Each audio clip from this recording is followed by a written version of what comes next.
Alright, so we're going to be watching the slow, painful, gritty death of Angry Birds by Sunny V2. Back in 2011, Angry Birds was everywhere. They had multiple different games, toys, and movies, generating hundreds of millions of dollars. But by 2019, they were firing masses of staff, and since then things have only gotten worse. Perhaps it's just karma for stealing the initial idea. Angry Birds wasn't an original concept. In April 2009, a game was released named Crush the Castle, which required players to fire a trebuchet into wooden structure hiding medieval people. Well, 8 months later, in December 2009, game developer Rovio made an app named Angrybirds, which, while clearly being a ripoff, was better in every way. It had cooler, cleaner animated graphics, and different stages, each with different levels. You got points for every enemy killed, and points for every bird you didn't use, giving players the chance to compete for high scores. Dude, honestly, I remember playing that and just having it on my phone all the time. And I just loved playing that game just because it was so easy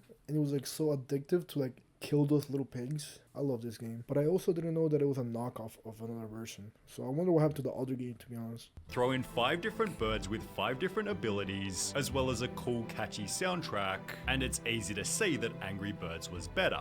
They'd developed 51 games prior to Angry Birds, none of which saw even the smallest bit of success. Therefore, when Angry Birds took only 2 months to become the #1 paid app in 60 countries, they understandably took the chance to milk it. Then make loads of different varieties like Angry Birds Seasons, Angry Birds Space, and Angry Birds Star Wars, helping it become the #1 paid app in Apple's App Store with 6 to 7 million paid downloads. By the end of Angry Birds' first year, they'd made $10 million US, but players still demanded more. We have so many fans who have asked for the plush toys, so these are going to be available in a couple of weeks, and we're really trying to build Angry Birds into this entertainment franchise. It took only 4 months before that announced 60,000 Angry Birds soft toys have been sold, as the game itself became the best-selling paid app of all time. Within Angry Birds itself, they'd implement microtransactions like Mighty Eagle, which allowed players to pay to clear entire levels, with celebs like Justin Bieber. But also, the amount of money that they probably made out of selling 60,000 toys, because there's probably just a couple of guys making games. It's probably not a big company yet. Even advocating for it. Angry Birds made $100 million in 2011 and went from 28 employees in the beginning of the year to 224 employees by the end of 2011. 5 months later, they set a new world record. First mobile game series to reach 1 billion downloads. They'd double their revenue again by the end of 2012, at which point they started to face a serious problem. The game was getting stale. They'd made multiple different Angry Birds versions, but hadn't changed the concept in over 3 years. As a result, in the following year, their profits more than halved, with Angry Birds falling to 59th in the App Store, forcing the franchise to try a new format. They'd release Angry Birds Go at the end of 2013, and while this was somewhat of a Mario Kart ripoff, people absolutely loved it. I loved it. So, I mean, it's fun. It is good fun. It looks good. It plays well. Professional reviewers gave it 7.7, while people on Reddit called it their favorite Angry Birds game, and perfection at its finest. The best thing about it is that this was one of the games that were offline, so you could play this game while like you were on a road trip. And it was like back then where, well, I came from a third world country, so there wasn't that many Wi-Fi spots, especially if you went like on a long road trip. You didn't have like Wi-Fi in the middle of the road, so we would like download games like Subway Surfers or this one, which is the one that we mainly played during that time that we were in the road. Rovio therefore continued to experiment, releasing an RPG game named Angry Birds Epic, which again received incredible reviews, reading, "The latest Angry Birds title is a welcome addition to a franchise which hasn't seen much change since its inception back in 2009. Similarly, users said it might be the best RPG title I've ever played." And honestly, a pretty solid time. I think the approach they went with here really worked and paid off. enough. The only problem was, these games didn't sell merch like the original Slingshot format. Therefore, merchandise sales plummeted, while total 2014 revenue dropped, and profits fell 73% to 10 million euros. As a result, media outlets reported, Rovio lays off 110 people as Angry Birds hype fades, representing 14% of the company's workforce. They try to fix their decline with yet another experiment, Angry Birds Pop, which was pretty unsuccessful. In a Reddit thread asking out of all the Angry Birds games, which one do you think is the worst, Pop was mentioned many times over. Therefore, they'd go back to basics and put out Angry Birds 2, the official sequel, although many called it a downgrade from the original. I mean, what could you really have done to like keep the game alive at that point? Because a lot of games that they have this point where like they peak for like in this case for a few years, because it's one of the only games that like were big at the time. Because I think like Minecraft came like a few years later, or which was getting big around the same time of Angry Birds. But thing is, a lot of games like have their peak and then they go like sideways, up and down, and then they just kind of crash down. That's pretty much the cycle of every game and the cycle of many things, to be honest. We've seen this in like Minecraft. We just recently watched a bit about Pixel Gun, which is pretty much the same thing.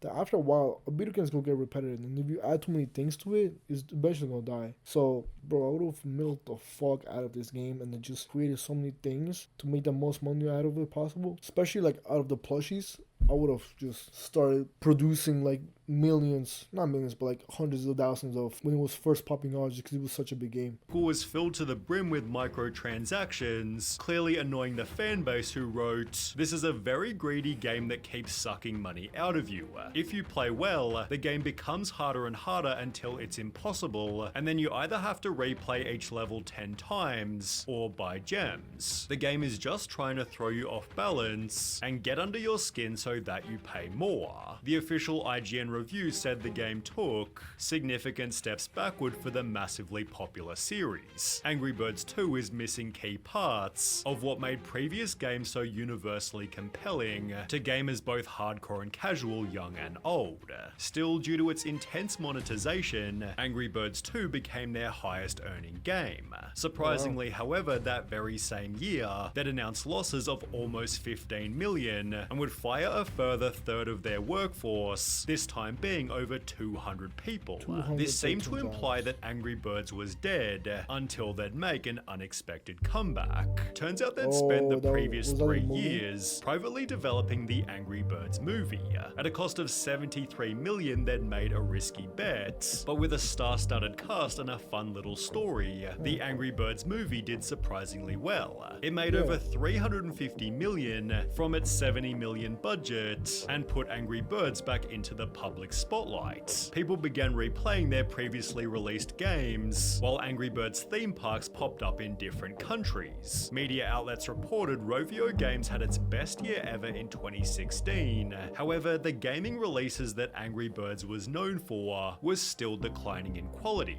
In his video, "I played and ranked every Angry Birds game so you don't have to," Jake Miller talks about Angry Birds Action. Angry Birds Action was the start of using the new anthropomorphic designs from the movies in their games, which I think most fans agree was the real beginning of the end for the series. Which happened to be the first game after the movie. Similarly, in the Reddit thread asking about the worst Angry Birds game, one user implied it was most of them after the movie's release. Yeah, honestly, I think what they should have done instead of like just making so many different games, like the ones that were like the space and like the ice ones, the ice themed ones, should have probably all made it under the same game, so they wouldn't have to like seem repetitive just to have like different apps for pretty much the same experience. So the space one, the ice one, and the first one, the original one, should have been the same game. The game with the Angry Birds cars, I understand that one, and I'm actually now really curious if it's still in the App Store or if Angry Birds is at all in the apps. There's like many games that pop off and like die down. For example, right now the one that's like popping off is Clash Royale. Bro, fucking Clash Royale in the past like few months, after Jinxie started like playing it, because that's the ones that I personally like first started seeing playing it. After he started playing it, bro, I was seeing everybody re-download it again. And when now I'm like walking in college, when I'm in middle of class, I see people like just to my left and to my right, mainly guys playing Clash Royale, just ranking up in their arenas. And honestly, it's just kind of nice to see how Clash Royale was able to come back from, they do have it, but not, bro, there's like just a lot of versions. Like Apple Arcade Angry Birds Dream Blast, Angry Birds Journey, Red's First Flight, Angry Birds Friends, Angry Birds 2. That is not even fun to play, to be honest, because they're all pretty much the same theme of Angry Birds. Like, they couldn't come up with like anything else. Said games included Angry Birds Fight, aka a Candy Crush ripoff, as well as Angry Birds Match, which was described as extremely bland. However, thankfully for Rovio, their older titles were still extremely popular, with Angry Birds 2's revenue growing 47% in 2018, despite it being over 3 years old. This gave them the budget to make a second movie. However, their $65 million bet didn't pay off so well this time. Forbes wrote Angry Birds 2 is worse than the original in nearly every way, whilst Rotten Tomatoes critics added, a distressingly ineffective sequel that grows less and less interesting and more tiresome as it unfolds. Still, the movie made a profit of $82 million, right as the company was making some weird changes. Despite their older games being low maintenance, Rovio decided to completely stop updating them. Then, without explanation, some of the older beloved titles, including the original Angry Birds, were deleted from the App Store. When people began to talk about what they'd done, people made compilations stating Angry Birds was dead. There were comments like, "Remember when Rovio actually cared?" whilst hashtag BringBack2012 began to trend on Twitter.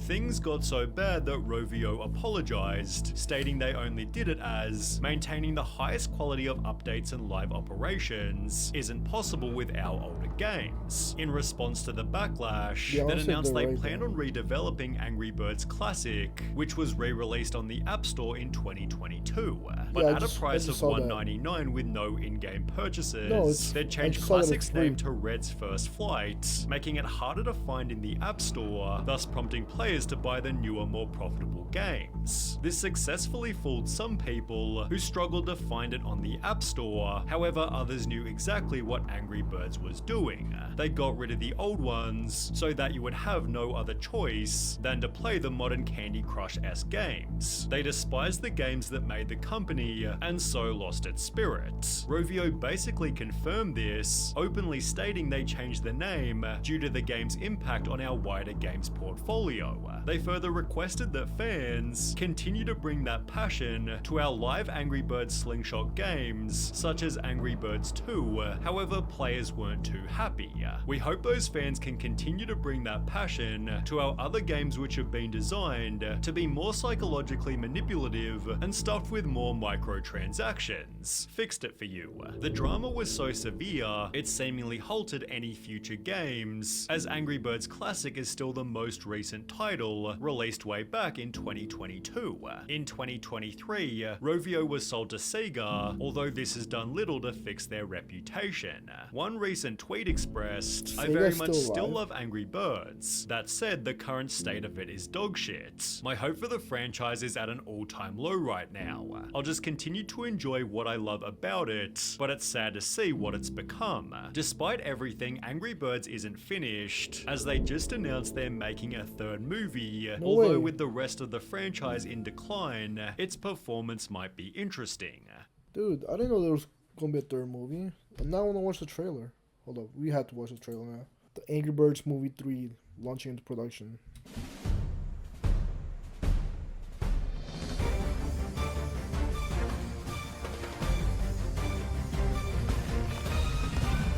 The animation is good.